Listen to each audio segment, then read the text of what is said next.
In 2018, a radical political change took hold of Ethiopia.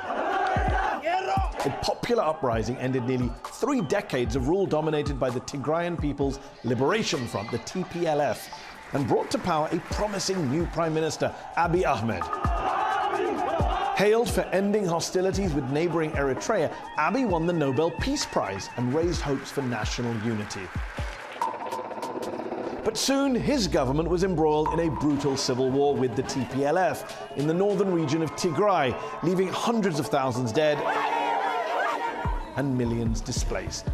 My guest tonight is one of Ethiopia's most recognizable politicians. He was the TPLF's wartime spokesman who helped negotiate a peace deal in 2022. He became Tigray's transitional president before being ousted and joining the federal government he once condemned.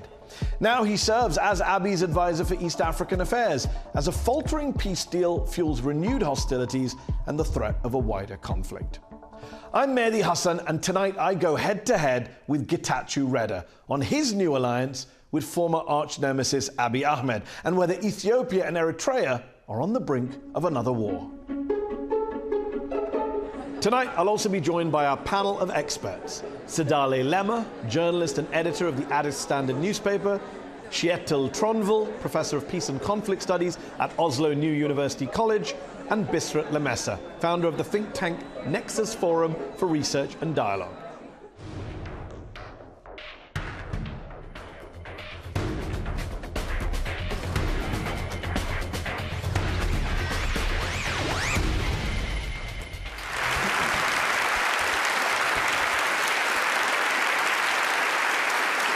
Getachew Reda, thank you for joining me on Head to Head tonight. My pleasure. You are currently serving as a government minister and an advisor to Ethiopia's Prime Minister Abiy Ahmed. Abiy, as you know, is a controversial, some would say divisive political figure in your country. His critics say he's a tyrant, he's a grifter, he's dismembering Ethiopia. What's your response to people who make those criticisms of your boss? Some, if not most of the things I have said all along the last couple of years, the last few years. So after having signed the Pretoria Agreement and submitting ourselves to the Constitution, because we have to put an end to the war, and after having served as interim president of Tigray for 2 years, we have come to a point where we have to work closely with the Prime Minister, whatever our political differences, whatever our characterizations. You recognize that you're the person who called him a tyrant, a grifter, dismembering Ethiopia?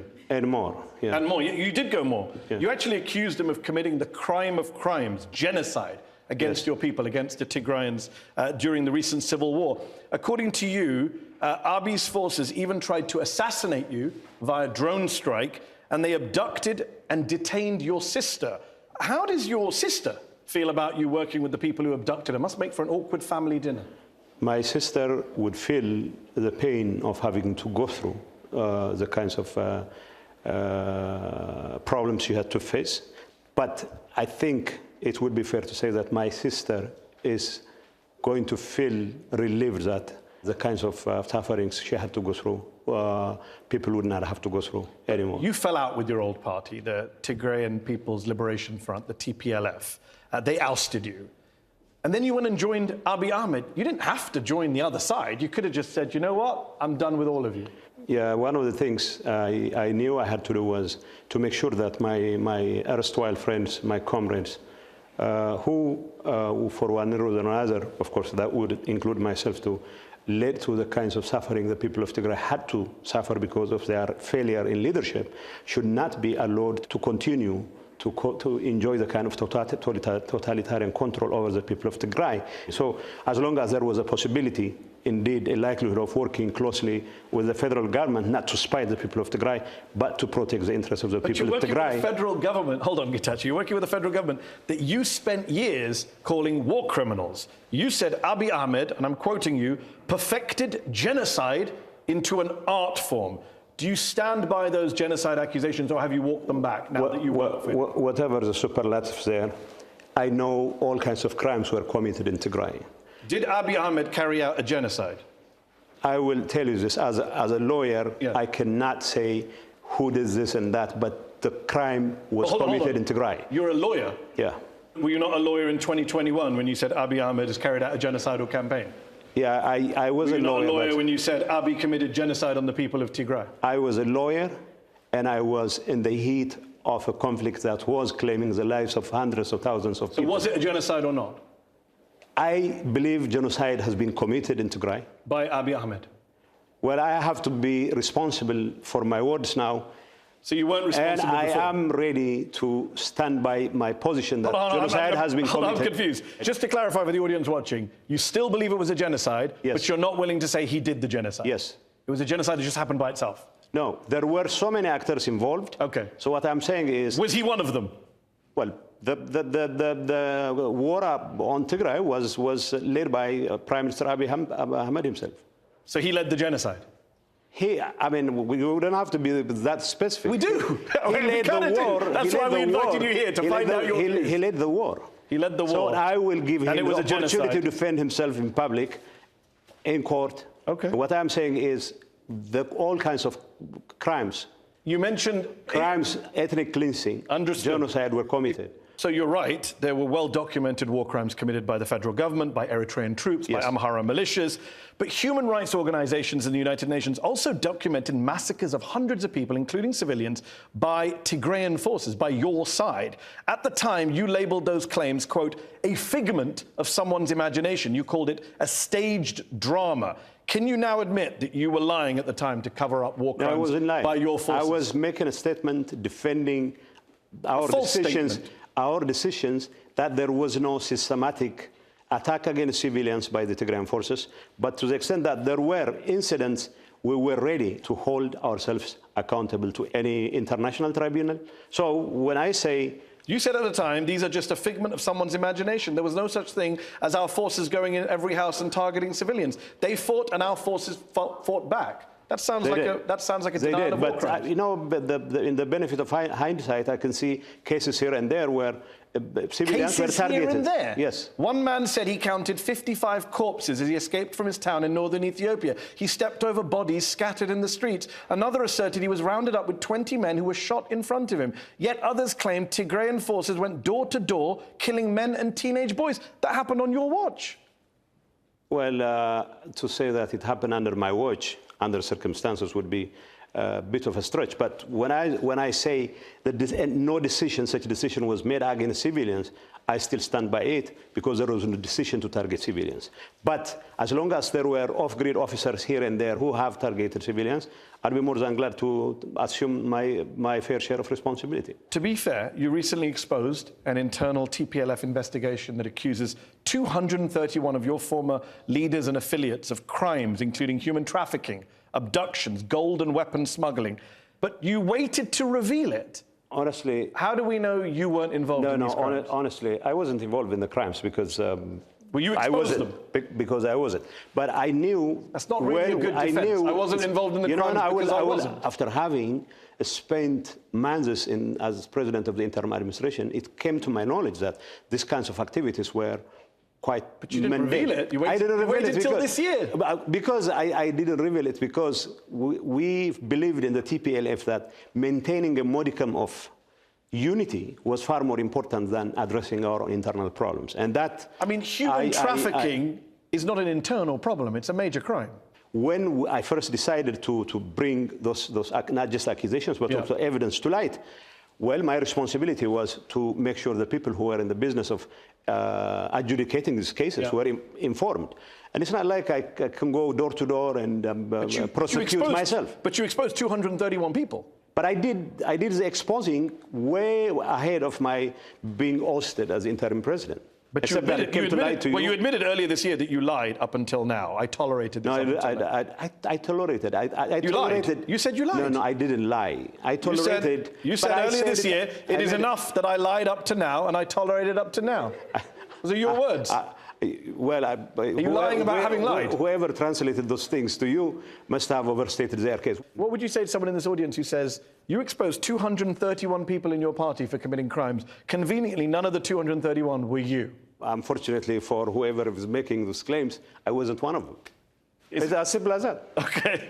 The Pretoria Agreement, the peace deal that you negotiated, signed in 2022, that pledged justice for millions of people who suffered during the war in Tigray. It's been 3 years, and none of the key promises have been fulfilled. None of the major players have been held accountable for war crimes. In fact, many of them are still in positions of power. Last month, you met with Amhara official Demeke Zudu, who Human Rights Watch has said continued the ethnic cleansing in Western Tigray even after the ceasefire, including, quote, arbitrary detention, torture, forced deportations. How can Tigrayans possibly believe that you are working in their best interest when you're meeting one of the men who's responsible for them having lost their land? Is that unheard of elsewhere? If you are interested in resolving this crisis, you have to deal with people who are in charge now. I believe the federal government needs to dismantle any Amhara administration in occupied areas in Western Tigray and other parts of Tigray that are still occupied by the Amhara. And if I have to make sure that the people have their opportunity to come back home, you have to work with the federal government and work with people. This is the problem, Getachew. You seem to change your tune. You have to change your tune. No, I have to swallow my pride. Not just swallow your pride, you're changing your very view of the world. This is what you said a year ago. No, I'm not this is what you said, anyone. This is what you said a year ago. It would be very foolhardy for us to expect internally displaced persons to enter when the very people who caused their displacement in the first place are still roaming the very streets we saw in the carnage. You're sitting down with those people. This is one of the arguments we have with the federal government when I was head of the interim administration is for that Amhara administration to be dismantled and for security to be taken care of by the federal government along with traditional militia and police institutions that had been there before the war. And I haven't changed my position. Okay. Demeke Zudu should not be in the business of administering that area, but if I have to create the ground for the return of IDPs with the federal government and have to continue to work with people like him. Many Tigrayans, you know this, see you as a traitor. Thousands of people in Tigray went to the battlefield and they died. They were killed in war based on your call to arms. You urged young Tigrayans to, quote, rise and deploy to battle in tens of thousands. What do you say to the people of Tigray today who were victims of the war and who now think you betrayed them by joining the architect of their suffering, Abiy Ahmed? There are two things here. That Tigrayans had to come out en masse to defend themselves was the right thing to do. That I had to call on them to rise up to defend themselves was the right thing to do. But that as member of the leadership, we have failed them miserably. That I will carry to my grave is I am part of the blame. And the reason why I am trying to do what I am doing right now is to make sure that not only I atone for the kinds of mistakes we have done, but also I have to do everything in my power to make sure that that sort of miscalculation will never happen again. And the thousands of youngsters who paid their lives, that could have been avoided if we were insightful enough as the leaders. Doesn't happen again. All right, let's go to our panel of experts here. I'm joined by Sidale Lema, editor of the Addis Standard newspaper. Were you surprised, Sidale, to see Getachew join Abiy Ahmed's administration? What does that mean for the victims of the war? He says he feels like he's atoning for things.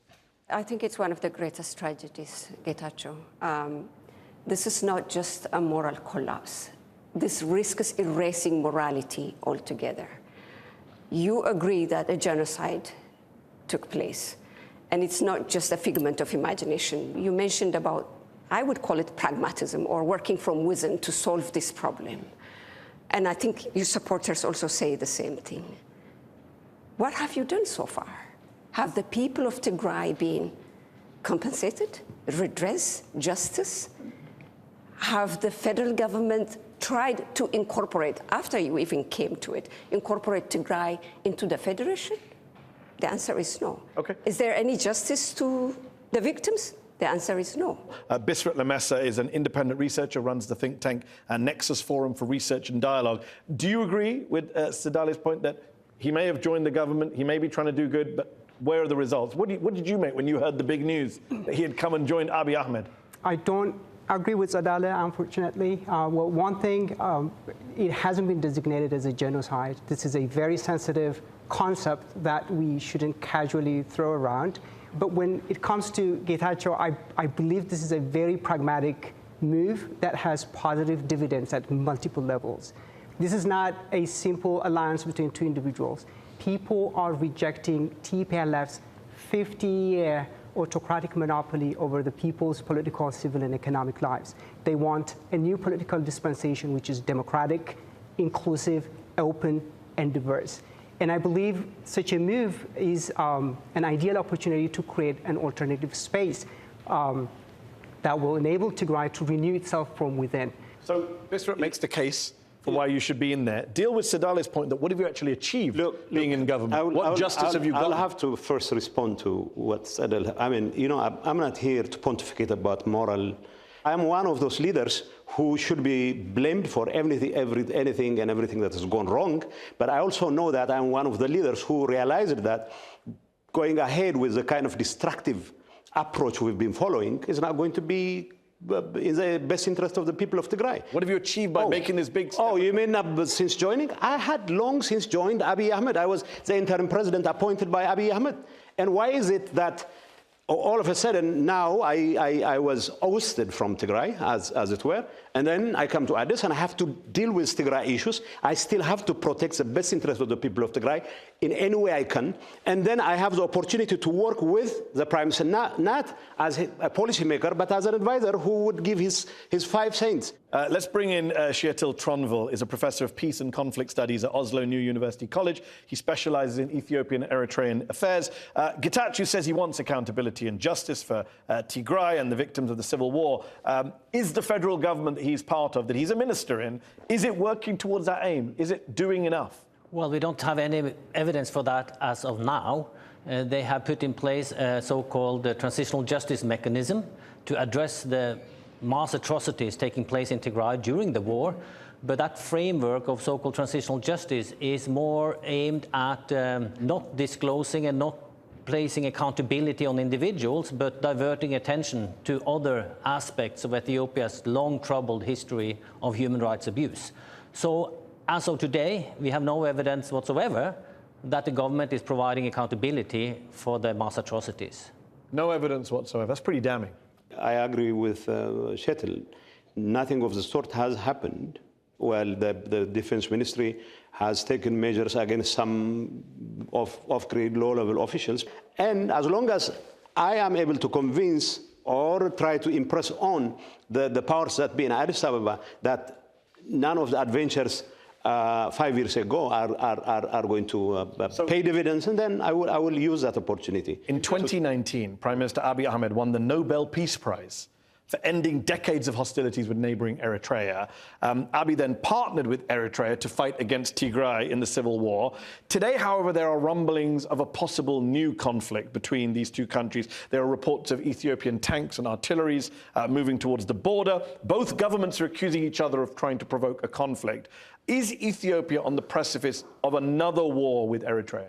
I wouldn't put it that way. I mean, the whole rhetoric about Ethiopia's wanting to have access to the Red Sea is often conflated with the idea of ownership of a real estate, coal, asset, or whatever. As far as I'm concerned, there is no credible argument whatsoever to try and go against the sovereignty of Eritrea. Are you saying that the claims of the Ethiopian government, led by Abiy, saying we want access to that Red Sea port that's in Eritrea, you're saying that won't lead to war? No. What I'm saying is I don't expect that to lead to war, at least not in the foreseeable future, as far as I'm concerned. Prime Minister Abiy, on the one hand, has said he wants peace. He says he wants to avoid conflict. On the other, he's vowed to, quote, correct this historic error of the seaport and said, quote, I am 1,000,000% sure Ethiopia will not remain landlocked. The Ethiopian military said recently that it will not hesitate to make any sacrifice to secure access to the sea. How are those not threats? So I have reason to believe that President Isaias and Prime Minister Abiy will find it in their hearts to find a way to resolve, to defuse the crisis. Believe me. That's what I believe in. When you say believe me, this show is not about belief. It's about facts. It's about evidence. I will tell Do you have any evidence? I'll tell you about the facts. Do you have any evidence that you're saying there's no conflict? Everyone who's worried about conflict right now. I'll give you the facts. Okay. You know, I recently traveled to Afar region, all the way to Bure. Yeah. And I saw concrete asphalt being built by the Ethiopian government. Yeah. Obviously, the Eritrean government also is building their side of the asphalt. So it must have been a recent fallout between the two sides. So if they have made that investment sincerely, and then I cannot rule out the two parties coming together. People and worry about the relation. rhetoric. Many would say this is not about a port. This is about expansionism by the Ethiopian government. Some have said that Abiy is, quote, obsessed with Ethiopia's imperial past, that he wants to march into Eritrea's capital and declare the Red Sea as his border. He wants to be celebrated as the leader who restored Ethiopia's greatness. What do you say to people who say that? Well, I said as much in the past myself. Now the question is... Those are all your quotes. You said he was obsessed with Ethiopia's imperial past. You said he wants to restore Ethiopia's greatness. Is that not what you believe anymore? Well, no. I mean, I don't have any problem with Abiy wanting to restore Ethiopia's greatness, whatever that greatness is. My issue is that sort of claim is not likely to lead to the kind of conflict people fear is going to happen anytime soon. At the time, when you said it in 2021, you said it would lead to conflict. I said it No, I didn't even say it will lead to conflict. That it will talk, each house will I said he will take over Asmara. I understand that's what you're saying. My question is, does that mean you no longer think he's an imperialist warmonger? No. I think at this point in time he cares more about his image, that he's trying to make differences in domestic politics and all that. So I don't think he will risk the kind of expansionist approach that many people impute to him. But many people being you. Yeah. Well, in fact, I went beyond that he would take over Asmara. Okay. He hasn't taken over Asmara. So are you saying you were wrong about it? No, he hasn't taken over Asmara. If war does break out with Eritrea, should Abiy give his Nobel Peace Prize back? Well, he could. Okay. I'm not sure. Okay. Let's go back to our panel. Sadale Lema, what do you make of the tensions between Eritrea and Ethiopia? Getachew says, believe me, he's got some insider information. They're not going to go to war. Do you buy that? Are you worried? I am worried, and I think a lot of people are worried. I think the fundamental problem of the tension today is the alliances that President Isaias Afwerki and Abiy Ahmed created a war pact. And when the Pretoria Agreement was signed, it collapsed. Now the two are looking at each other. But the problem is that I think the Prime Minister made it for the first time a few weeks ago when he said that what they want is a navy base. And it's not just the port access. And this ups the ante. I want to bring in Sheetal Tronville. You study conflicts. You know both these countries very well. Do you think war is inevitable? Do you think it's avoidable? Do you buy the, should we call it complacency or positivity from Getachew here? No, I think the war is coming, and it's coming pretty soon. Ethiopia is now posturing and ticking off every box of claiming a right to self-defense, accusing Eritrea of destabilizing Ethiopia, accusing Eritrea of funding and arming militias, the Fano-Amhara militias, accusing Eritrea to collude with the Tigrayan government or the TPLF in Tigray. The Minister of Foreign Affairs in Ethiopia submitted a letter to the Secretary General of UN, ticking off all of these issues, saying that we will be patient, we want peace, but we are not patient for too long. Sheetal says war is coming, and he's laying out that the Ethiopian government seems to be making the case for it. While I agree with his analysis, what I'm saying is war is not necessarily inevitable. The reason why I don't believe war is inevitable is because the region has more than ample experience of turning things around and making the best of bodies out of erstwhile enemies. Excuse me, Mr. Getachew, the region has also ample experience with war after war after war after war, relapsing to war more than creating sustainable peace. Let me bring in Bisrat Lemessa. Let me ask you, Bisrat, when Prime Minister Abiy Ahmed says, we will correct the historic error, the mistake made 30 years ago will be corrected tomorrow. It is an existential issue. That sounds like a guy getting ready to do war. The government and also the Ethiopian people at large resent a flawed political process through which Ethiopia lost its coastal territories. So the Ethiopian government wants to sit down and discuss that with the Eritrean regime. Now, this is the problem. Eritrea's aggression is not necessarily linked to Ethiopia's quest for access to the sea. The Eritrean government hasn't managed to capitalize on Eritrea's independence and create a functional state that is reliable, predictable, and has institutions. In 2018, the Ethiopian government tried to formalize the expression of interest in friendship into institutionalized agreements. Well, the Prime Minister of Ethiopia in 2018 recognized the borders. It was just the borders per the Algiers agreement, but it wasn't necessarily about making corrections to the historical strategic blunder. We are going to take a short break. In part 2, we will be back with Getachew Reda, with our panel of experts, talking about the Prime Minister, Abiy Ahmed, his record, his legacy, his human rights issues, and Getachew's relationship with him. Don't go away.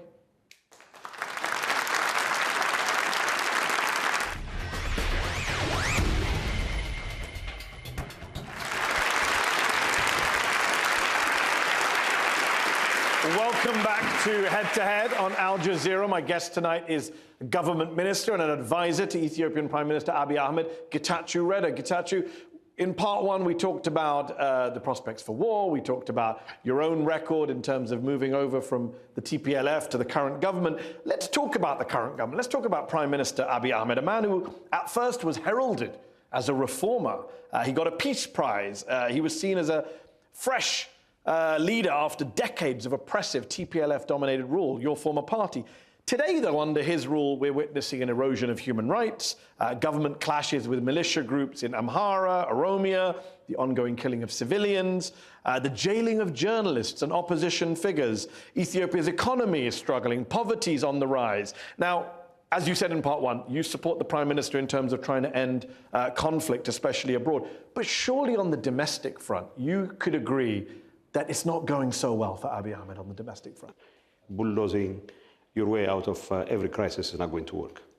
So to the extent that I have a role to play, it's as much about addressing the Tigray crisis as trying to give my piece of advice to the Prime Minister. That what about all the opposition politicians and journalists who are being locked up? You used to be against that back in the day. Well, I'm still against any such move against opposition leaders. Well, you were an advisor to the Prime Minister. Have you asked him to release some of these journalists and politicians? Well, you give me a list and I definitely will do that, believe me. I'll read to you from the Committee to Protect Journalists from August. Okay. Ethiopian journalists were abducted by masked men. 2 others were detained. We are alarmed by the abduction of Ethiopian newspaper editor Jonas Amari, the arbitrary detention of journalist Qadr Mohammed Ismail, the incommunicado detention of radio host Abdul Samed Mohammed. I can keep going. Should they be released? They should be released, yeah. Well, I mean, telling me that's great, but I'm not the Prime Minister of Ethiopia. Well, I don't exactly know what the allegations against them are. Why don't you find out? I once was an information minister. I had been dealing with such kinds of issues.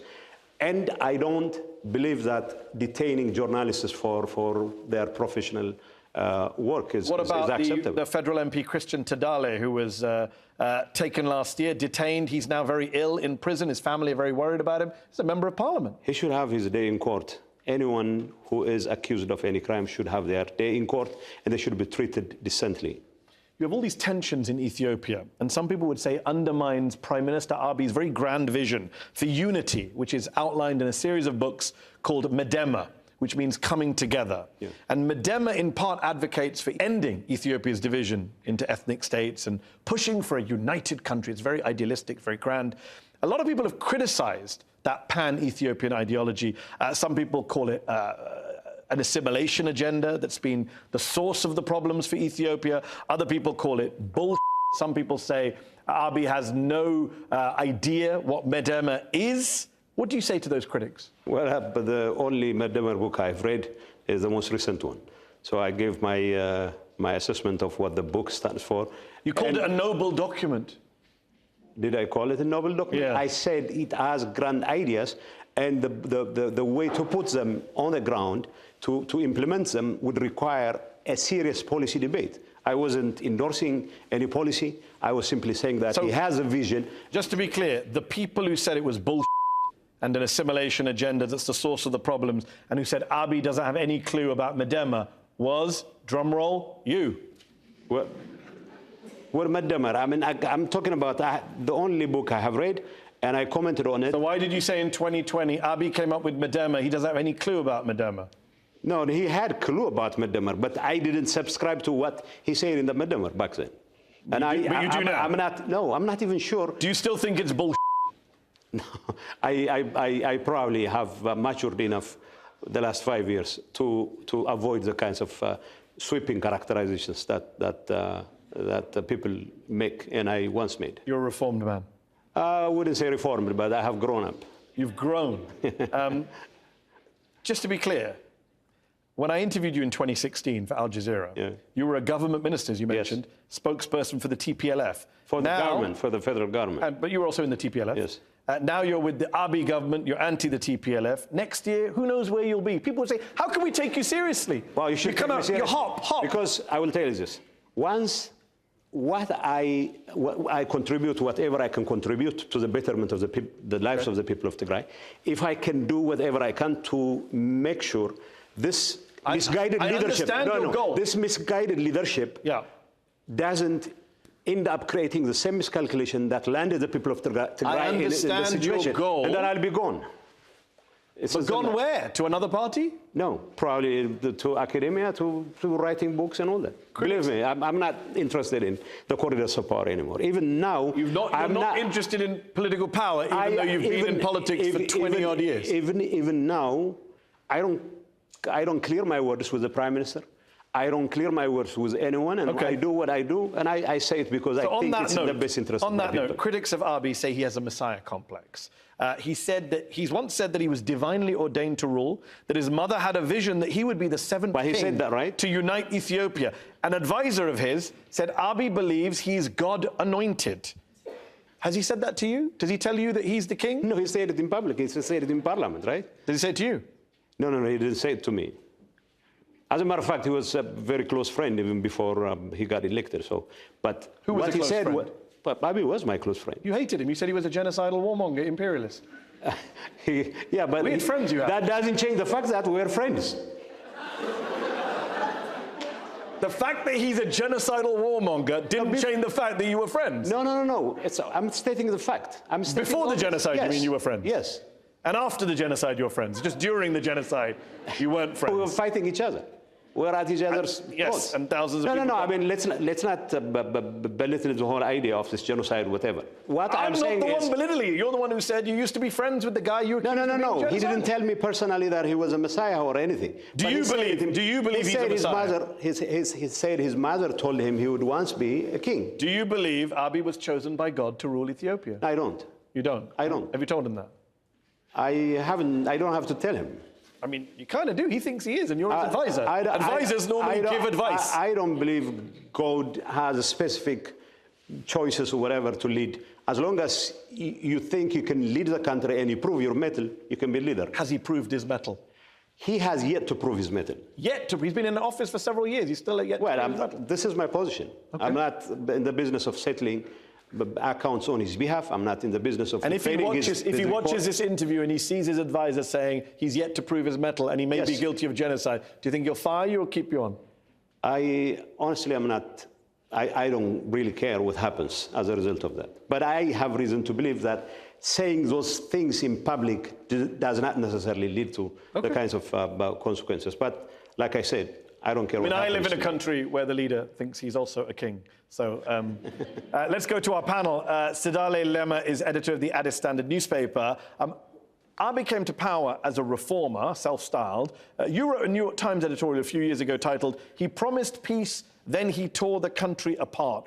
What do you think his legacy is as a prime minister? Exactly what you just said now. Look, we might be discussing about the crisis in the Tigray region, but Ethiopia began to get engulfed in wars soon after he came in Oromia regional state, his own turf, right? And in Amhara region today, in Oromia, the wars continued there. There's no indication whatsoever to end them through political settlement. We have seen assassinations of the likes of Hajalu Hundesa, the likes of Bate Orgesa, men who should not have been assassinated, under the watches of the same prime minister. Naturally, wars tear societies apart. And when you also oversee the assassination of prominent figures and refuse for any independent investigation, for the truth to come out, you are sowing the seeds of bitterness within your own communities. What the Tigray war did to us is finish that work. We are not anywhere close to coming together. Every fabric of Ethiopian society was torn apart, and there is no turning back. We're being torn apart, no signs of coming together. Do you agree with that? What the Tigray conflict has done is, like he said, create a sense that people maybe after all don't see any hope.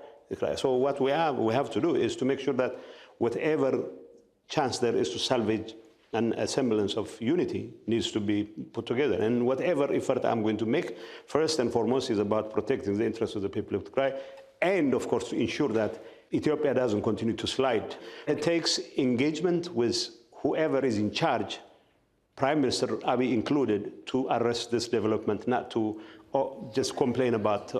This government has shut down various initiatives to get justice and accountability. That's a fact. How are we gliding around this if we ever need to come together as a society? No. What I'm saying is, in the context of Pretoria, for example, whether transitional justice and everything, transitional justice is not just about Tigray, it's about the entire country.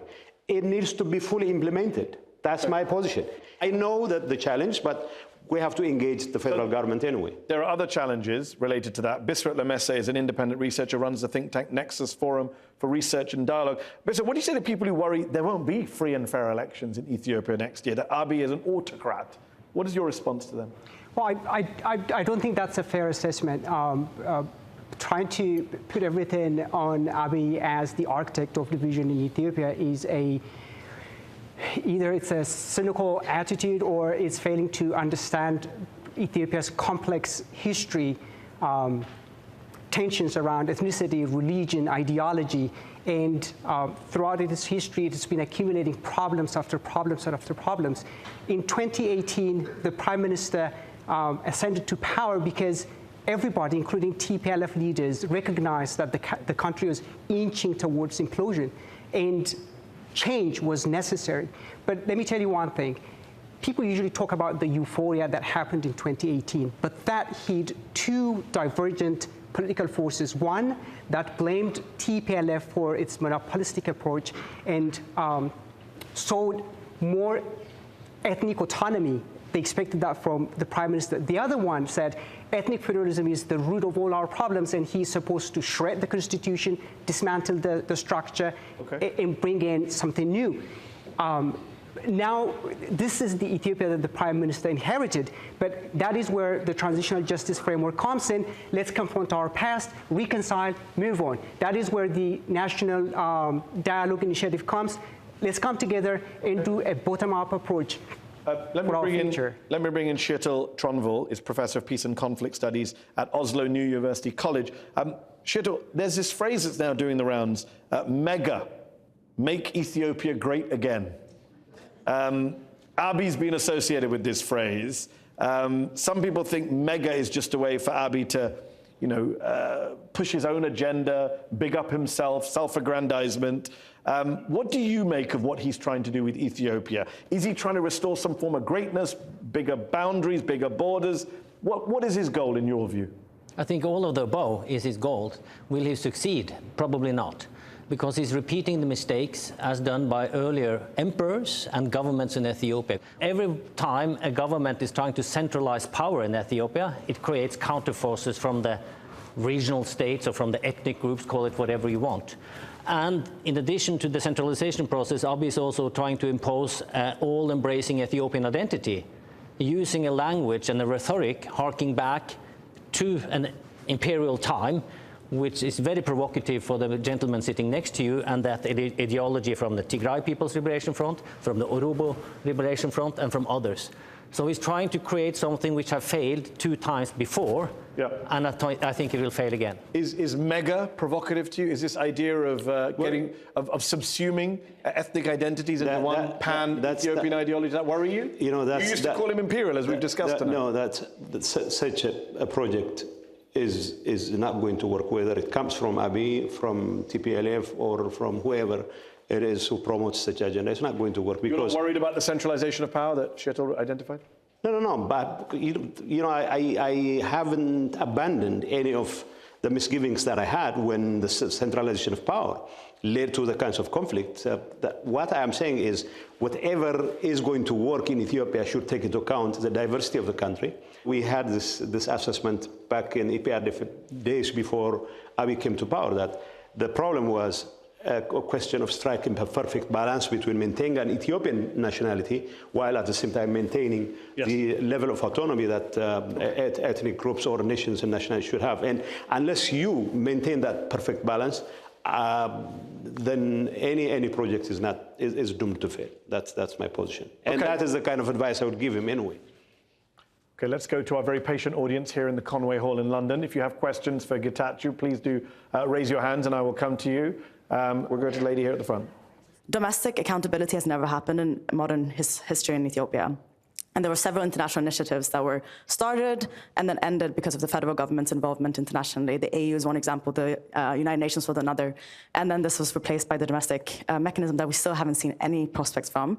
And so I'm asking, as someone who was working at Amnesty International during the conflict, looking and working with the victims of that conflict was one of the most heartbreaking experiences of my life. You were there in person. What do you say to those people now in terms of the future of their justice accountability prospects?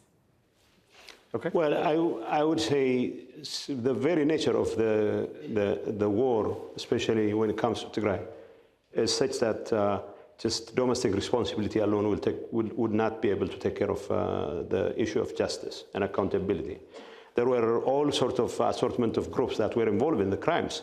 And to just assume that transitional justice, that only takes into account, assuming that it's going to be implemented, will take care of all the crimes. There was an African Union Commission, there was a UN Commission. The Ethiopian government lobbied to have them shut down. Well, I cannot speak for the government because this happened while I was arguing against it. What I'm saying is there needs to be You would like to see those commissions still around? And there needs to be an international component to the quest for justice. There was.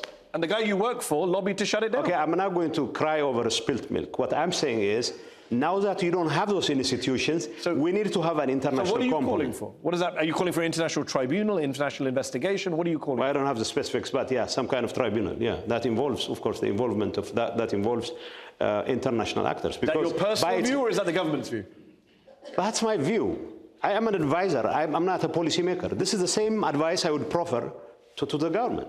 Because I'm saying there needs to be an international component because the crimes involved international actors as well. Got shut down by the government you work for. Let's go back to the audience. I said I'd go to that gentleman at the back. So Donald Trump claims that he solved 8 wars, and one of them was between Ethiopia and Egypt. He said that he ended it, but there really was no war between Ethiopia and Egypt. So he's lying, right? I have reached that point of time when I don't have to make more enemies. So I'm not going to say anything about President Trump. But to the extent that he has solved any war between Ethiopia and Egypt, I would say it must be war of words. Even that is far from addressed as far as I am concerned. But there was no war between Egypt and There was no war, but he goes around saying it's one of the 8 wars he solved. The war of words has been going on for quite some time. So Donald Trump solved a war of words between Ethiopia and Egypt. Stick to your characterization. Those are your words. I'm just summarizing. Yes, he hasn't solved a war between Egypt and Ethiopia. Thank you very much. Because there was none. That was good. We're in agreement. Finally tonight, we're in agreement. Gentleman in the second row. My question is, moving forward, the Ethiopian government is hoping to hold the next election, I think in next June, and I understand you have a new party called Simrat, which is Tigray Liberal Democratic. Could you please explain what is being prepared in terms of you taking part in the election? And thank you. This party was established simply to make sure that the movement for change in Tigray doesn't fizzle out because of the reckless leadership of the TPLF or whatever is left of it. So we are trying to fill the gap, but we also know that we cannot repeat what the TPLF leadership, myself included, had been doing, which is, of course, totalitarian control of the Tigrayan public. Lady in the glasses. Yes, do you want to stand up? Thanks very much. On your watch as regional president, your new allies were responsible for more deportations, for more killings, for more massacres. You know that your new allies in Western Tigray, who are still administering that area, have been accused of ethnic cleansing on a massive scale. you know that they are still responsible for brutalizing that population, including, keeping women in sexual slavery. So I want to know what it is that you, with this miraculous power that you're now going to wield, are going to do to keep those people safe, especially in the absence of any prospect of justice or accountability. Well, thank you. You should know better that holding the people, the IDPs hostage, is a tactic that has been employed by the leadership in Magala, in Tigray. And well, while I had issues with federal government on some of the issues they were raising, we still were in agreement as interim Tigray administration with the federal government to go through that process of repatriation of IDPs. But the TPLF leadership, minus me, decided that without their former administration going to the picture, that they would not accept that. This is pretty much what happened. There were 3 times of redisplacement, 3 times of attempts for safe passage of the displaced individuals, and all 3 times they were redisplaced again. We were there reporting it. No, it's not the lack of... I know where you're coming from. What I'm saying is we had a series of negotiations with the federal government. We had decided on a number of steps to be taken care of, which not just me, but also the very people who were in charge of the implementation of the process were in perfect agreement with. But unfortunately, the political leadership would have none of it. Let's go to the lady who's been waiting patiently in the red. Splinter groups in Araya and Afar are undermining the peace and recovery in Tigray and distracting from justice and accountability in Tigray. Will you advise the PM to stop arming the splinter groups and the insurgents and focus his attention on implementing COHA, since that's been neglected for all these years? The focus should be, both for the Prime Minister and for all of us involved, to the fullest possible implementation of the cessation of hostilities agreement. Well, I would beg to differ when it comes to your assessment of what's happening in Afar. I'm totally against any armed move against anyone, including the very people who ousted me, to use his word. But Getachew, you're accused of supporting these splinter groups as well. No, I'm not. The Tigrayan Peace Forces, are you involved with that? The Tigrayan Peace Force, my understanding of the Tigrayan Peace Force is a resistance against the kind of totalitarian moves by the TPLF leadership, and they are there to make sure that they don't have the wherewithal to launch another. So you are involved with that group? No, I'm not involved in that group.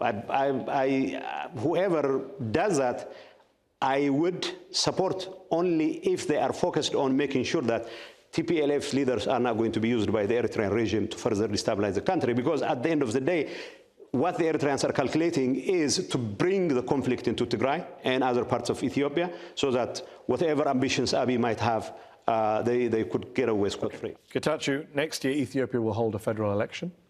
You've started this new party, as we heard earlier, Simret. You've been in Ethiopian politics for almost 2 decades. Like a lot of other Ethiopian politicians, you've promised a lot of change, haven't delivered that change, as we've discussed tonight.